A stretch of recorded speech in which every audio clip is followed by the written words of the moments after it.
ವೀಕ್ಷಕರೇ, ನ್ಯಾಷನಲ್ ಟಿವಿಗೆ ಸ್ವಾಗತ. ನಾನು ಸ್ವಾತಿ ಸಾಲ್ಯನ್. ಕರ್ನಾಟಕ ಮಕ್ಕಳ ಹಕ್ಕುಗಳ ಸೂಚ್ಯಂಕದ ಪ್ರಕಾರ ಮಕ್ಕಳ ಹಕ್ಕುಗಳ ರಕ್ಷಣೆಯಲ್ಲಿ ಬೆಂಗಳೂರು ನಗರ ಜಿಲ್ಲೆ ರಾಜ್ಯದಲ್ಲೇ ಕೊನೆಯ ಸ್ಥಾನದಲ್ಲಿದೆ. ಮಕ್ಕಳ ಮೇಲಿನ ಅಪರಾಧಗಳಲ್ಲಿ ಬೆಂಗಳೂರು ಅಗ್ರಸ್ಥಾನದಲ್ಲಿದೆ.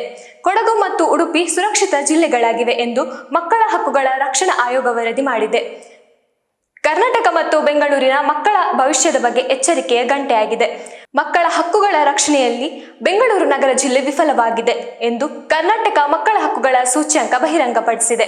ಜೀವನಕ್ಕಾಗಿ ಅನುಕೂಲಕರ ಪರಿಸ್ಥಿತಿಗಳು, ಪೋಷಣೆಯ ಹಕ್ಕು, ರಕ್ಷಣೆ ನೀಡುವ ಹಕ್ಕು, ಶಿಕ್ಷಣಕ್ಕಿರುವ ಹಕ್ಕು ಮತ್ತು ಭಾಗವಹಿಸುವ ಹಕ್ಕುಗಳ ಮೇಲೆ ಮಕ್ಕಳ ಹಕ್ಕುಗಳ ರಕ್ಷಣೆ ಆಯೋಗ ವರದಿ ಸಿದ್ಧಪಡಿಸಿದೆ.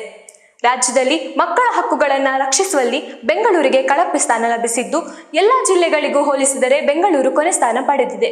ಕೋಲಾರ, ಬೆಂಗಳೂರು, ವಿಜಯಪುರ, ಗದಗ ಮತ್ತು ಬೆಳಗಾವಿ ಮಕ್ಕಳ ಹಕ್ಕುಗಳನ್ನು ರಕ್ಷಿಸುವಲ್ಲಿ ಕಳಪೆ ಪಟ್ಟವನ್ನು ಹೊಂದಿದ್ದು, ಕೊಡಗು ಮತ್ತು ಉಡುಪಿ ಜಿಲ್ಲೆಯು ಮಕ್ಕಳ ಹಕ್ಕುಗಳಿಗೆ ಅತ್ಯಂತ ಸುರಕ್ಷಿತ ಜಿಲ್ಲೆಗಳಾಗಿವೆ.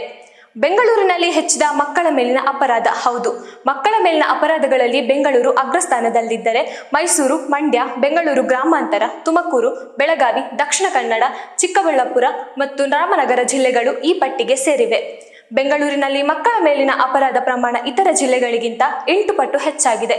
ಕರ್ನಾಟಕ ರಾಜ್ಯ ಮಕ್ಕಳ ಹಕ್ಕುಗಳ ರಕ್ಷಣಾ ಆಯೋಗದ ಸಹಯೋಗದಿಂದ ಸಾಮಾಜಿಕ ಮತ್ತು ಆರ್ಥಿಕ ಬದಲಾವಣೆ ಸಂಸ್ಥೆಯ ಎಸ್ ಮಹದೇಶ್ವರನ್ ಮತ್ತು ಬಿಪಿ ವಾಣಿ ಈ ಕುರಿತು ಅಧ್ಯಯನ ನಡೆಸಿದ್ದು, ಹಲವಾರು ಅಂಕಿಅಂಶಗಳನ್ನು ಇಲ್ಲಿ ವರದಿ ಮಾಡಲಾಗಿದೆ. 2021ರಲ್ಲಿ ರಾಷ್ಟ್ರದ ಮಕ್ಕಳ ಹಕ್ಕುಗಳ ಆಯೋಗದ ಸೂಚ್ಯಂಕದ ಪ್ರಕಾರ ಕರ್ನಾಟಕ 10ನೇ ಸ್ಥಾನದಲ್ಲಿತ್ತು. ದೆಹಲಿ, ಕೇರಳ, ತಮಿಳುನಾಡು, ಗೋವಾ ಮತ್ತು ಸಿಕ್ಕಿಂ ಅಗ್ರ ರಾಜ್ಯಗಳಾಗಿದ್ದವು.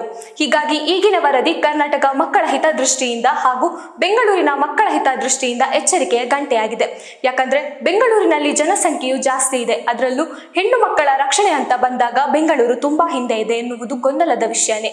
ಇನ್ನಾದ್ರೂ ಬೆಂಗಳೂರು ಹೆಣ್ಣು ಮಕ್ಕಳ ರಕ್ಷಣೆಯಲ್ಲಿ ಅಗ್ರ ಸ್ಥಾನಕ್ಕೆ ಏರುತ್ತಾ ಅನ್ನೋದನ್ನ ಕಾದು ನೋಡ್ಬೇಕಷ್ಟೇ. ಇನ್ನಷ್ಟು ಸುದ್ದಿಗಳಿಗಾಗಿ ನೋಡ್ತಾ ಇರಿ ನ್ಯಾಷನಲ್ ಟಿವಿ. ಧನ್ಯವಾದಗಳು.